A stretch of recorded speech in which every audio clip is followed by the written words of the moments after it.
बोलने वाली रजाई। कृपा कर हमारे चैनल जंगल सफारी को सब्सक्राइब जरूर करें। धन्यवाद। ठंड में ठिठुरते दो बच्चों की एक डैक भरी कहानी। अंदर चले आए श्रीमान, अंदर चले आए। मैं आपका हृदय से स्वागत करता हूँ। जैसे ही व्यापारी ने सराय के दरवाजे पर पांव रखा, सराय का मालिक खुशी में भर चिल्लाया। ये सराय उसी दिन खोली गई थी और उस समय तक कोई भी व्यक्ति उस सराय में नहीं आया था। वास्तव में वह सराय प्रथम श्रेणी की सराय न थी। सराय का मालिक बहुत ही निर्धन मनुष्य था। उसका अधिकांश सामान जैसे चटाइयां, मेजें, बर्तन इत्यादि एक कबाड़ी की दुकान से खरीदा गया था। व्यापारी को सराय पसंद आई। अपना मनपसंद भोजन करने के बाद वह बिस्तर पर जा लेटा। अभी वह कुछ ही देर सो पाया होगा कि उसे कमरे में दो आवाजें सुनाई दी, जिससे उसकी नींद उचट गई। ये आवाजें दो छोटे छोटे लड़कों की मालूम होती थी। प्यारे बड़े भाई, क्या आपको ठंड लग रही है? पहली आवाज थी। क्या तुम्हें भी ठंड लग रही है? दूसरी आवाज सुनाई पड़ी। व्यापारी ने सोचा कि शायद भूल से सराय के मालिक के बच्चे कमरे में आ गए हैं। ऐसा होने की संभावना भी अधिक थी, क्योंकि जापानी सरायों के कमरों में दरवाजे नहीं होते जिन्हें बंद किया जा सके। केवल कागज के पर्दे होते हैं जिन्हें इधर उधर खिसका कर आने जाने का रास्ता बनाया जा सकता है। व्यापारी ने कहा, बच्चों, ये तुम्हारा कमरा नहीं है। कुछ देर कमरे में शांति रही, पर फिर से वही आवाजें सुनाई दी। प्यारे बड़े भाई, क्या आपको ठंड लग रही है? और उत्तर में आवाज आई, क्या तुम्हें भी ठंड लग रही है? व्यापारी बिस्तर से झुंझलाकर उठ बैठा।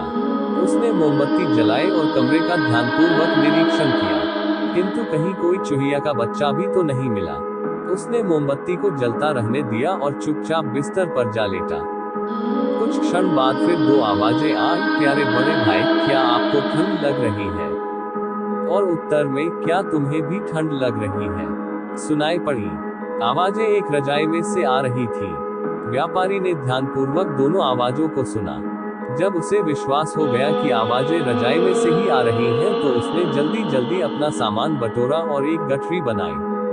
गठरी को लेकर वह सीढ़ी से नीचे उतरा और सराय के मालिक से सारा हाल कह सुनाया। जनाब, गुस्से में भरकर सराय का मालिक चीखा, लगता है कि आपने खाने के समय बहुत तेज शराब पी ली है, इसलिए आपको बुरे स्वप्न दिखाई दिए। कहीं रजाइयां भी बोलती हैं? व्यापारी ने उत्तर दिया, आपकी रजाइयों में से एक रजाई बोलती है। आप मुझसे असभ्यता पूर्वक बोले, इसलिए अब मैं इस सराय में एक घड़ी भी नहीं ठहरूंगा। ये कह व्यापारी ने अपनी जेब से कुछ नोट निकाले और उन्हें सराय के मालिक की ओर फेंककर कहा, ये रहा आपका किराया, मैं जा रहा हूँ। और वह चला गया।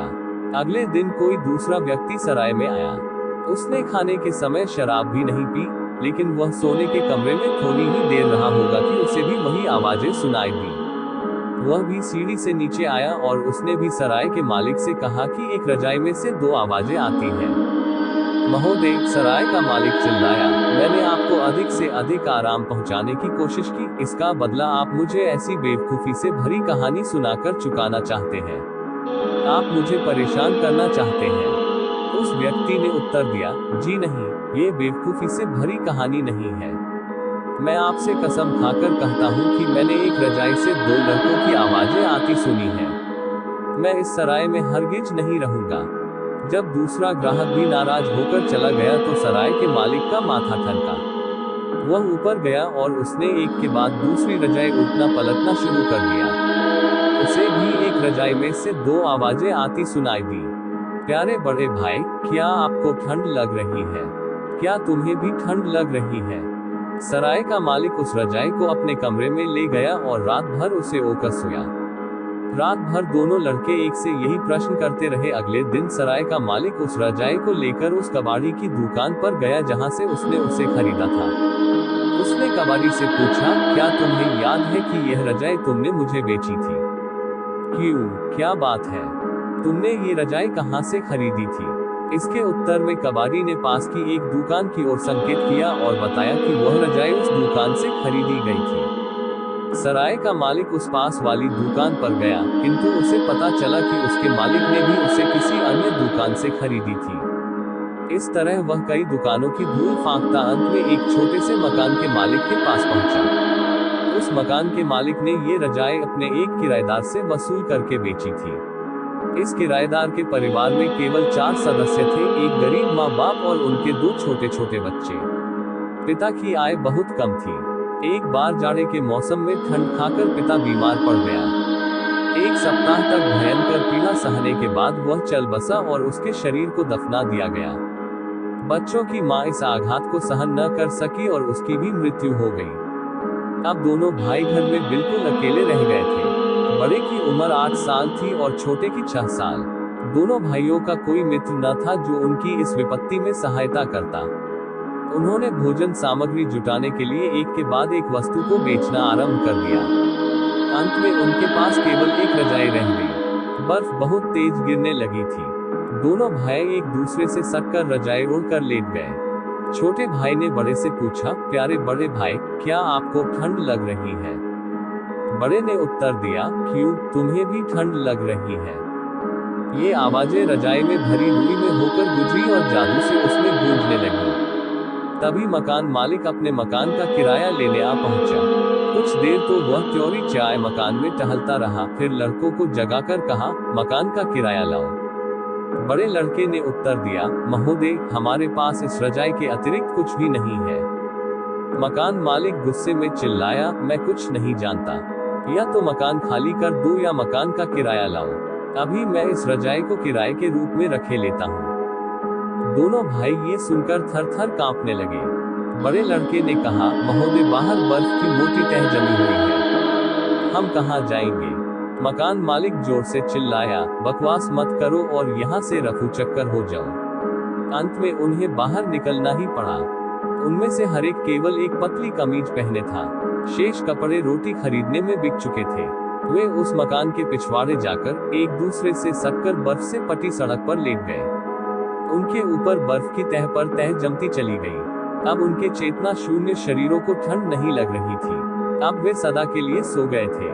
सुबह को एक राहगीर उधर से गुजरा। वह इन दोनों के मृत शरीर को दया की देवी के मंदिर में ले गया।